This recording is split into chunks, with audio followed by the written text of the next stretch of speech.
Guys, we're here tonight working on this RH 21-foot coastal boat.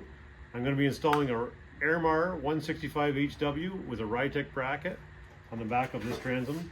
We've done a little bit of extra work with this boat, just the way it's laid out. We've added a aluminum L bracket and some puckboard to mount that too. But I'm going to show you step by step how I set up the angle after we install the bracket. I'm not going to bore you with the bracket install. If you guys want to see how to install a bracket, go to rytekmarine.com. He's got a YouTube video on exactly how to drill these mounting holes to make it easier for you. So that's what it's going to look like after or before, and we will show you the finished product. All right guys, just going to take a minute and show you guys how I adjust and set this up. So if anybody's looking to check to see where their transducer is after we finish the install, or you just want to do this on your own, just kind of mounted it loose just to kind of demonstrate how we're going to do this.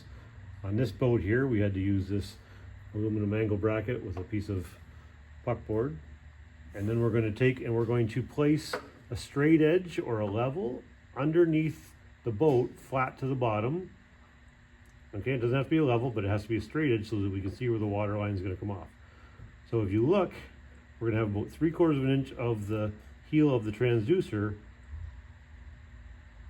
even with the bottom of the boat, and that's why the straight edge is important.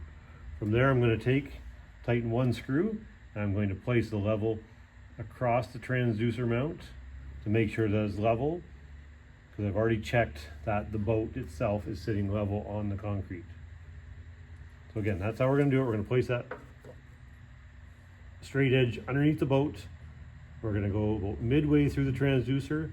That way all the transducers underwater when running, and that's how we're going to select our depth. Now, how we adjust for angle is a little bit different. As we're setting this boat up, we haven't put this boat in the water yet, so we don't know where this is going to end up once it's loaded with all the gear, equipment, and guys in it. So I suspect that this boat's going to sit pretty level in the water, so I can run that transducer almost level or even just kicked up a little bit like this, so that when the boat is running, we have good surface shooting down to depth, so we can make that decision. So again, we're going to almost level, kick it up just a little bit, and then we're going to take and put the boat in the water and test. If we're getting nice clean arches, we'll leave it, but if not, we'll bring the boat back out of the water. We'll adjust that angle based on which way the arches are, and then tighten it up from there. So again, 3/4 of an inch below the boat, check the level, tighten everything up, and water test. Okay, there's no textbook answer until you water test the boat.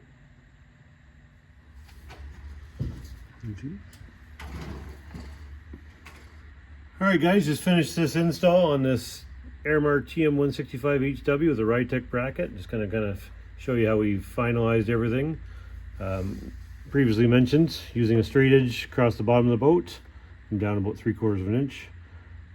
We checked the boat for level sitting on this concrete pad. So the boat is sitting level, so when I set this transducer up, I ran my level this way as well to check that it's level to the boat. I checked that it's 3/4 of an inch below the bottom of the hull.